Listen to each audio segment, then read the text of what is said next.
Assalamu alaikum wa rahmatullahi wa barakatuh. This week's khutbah is on concern and care for the family.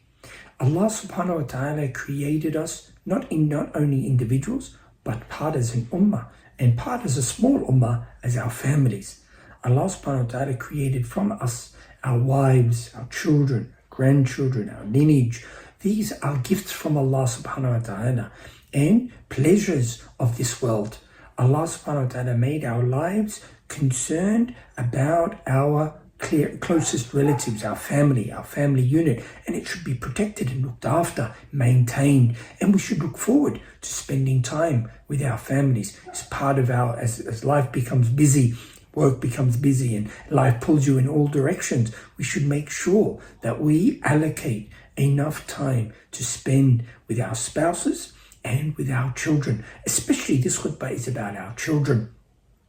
As an academic year progresses, we should participate in our children's lives. We should know our children's friends, who they're spending time with, what's happening in school, listening to their ahwal, their karguzari, what's happening in school, listening to the stories of school that you may think, subhanAllah, is not relevant, but if it's relevant to your child, then it's relevant to you also, subhanAllah. And sometimes they need an outlet, a venting. If they can't vent in their most comfortable place or their most safe place, which is their home, then where will they vent? So it's important that we know what's happening in their families, in our families, in our children's lives, and who their friends are. Subhanallah, a very, very important lesson. We see from the Prophet ﷺ how much time he spent with his family, ﷺ, even though he is the final prophet, and he spent so much time with the Sahaba radiallahu anhum and giving da'wah and teaching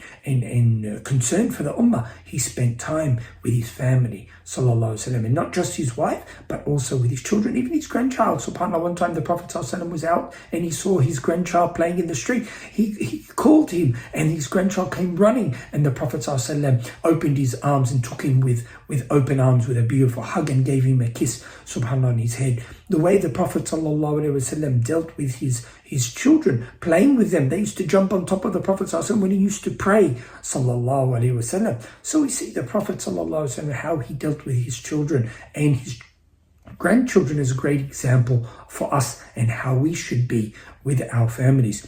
May Allah subhanahu wa ta'ala show us the right way. SubhanAllah, it's mentioned one time, SubhanAllah, that if we don't take the time to listen to our children when they're young and telling us their ahwal, what's happening in their lives, then they won't take the time to listen to us later on when we do have time and we want to spend time with our children and our grandchildren. They won't have time for us. What goes around comes around. It's very, very important that it's intrinsic within the family unit that we spend time together, eating together and spending time at meals together is a great time to share stories and share concerns, and also about future plans. They should be part of the planning of the family. Our wives and our children, we should take their mashura and listen to their advice and ask their opinion about things that are happening within the family unit, so they feel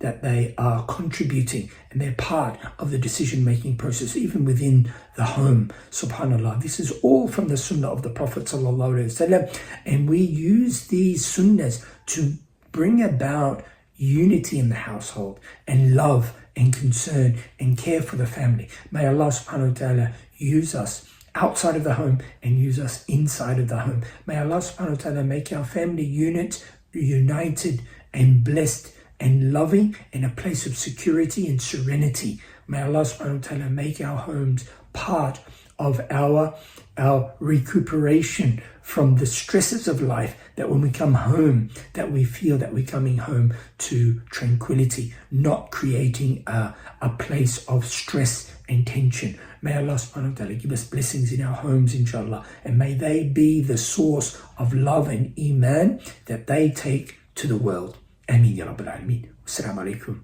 wa rahmatullahi wa barakatuh.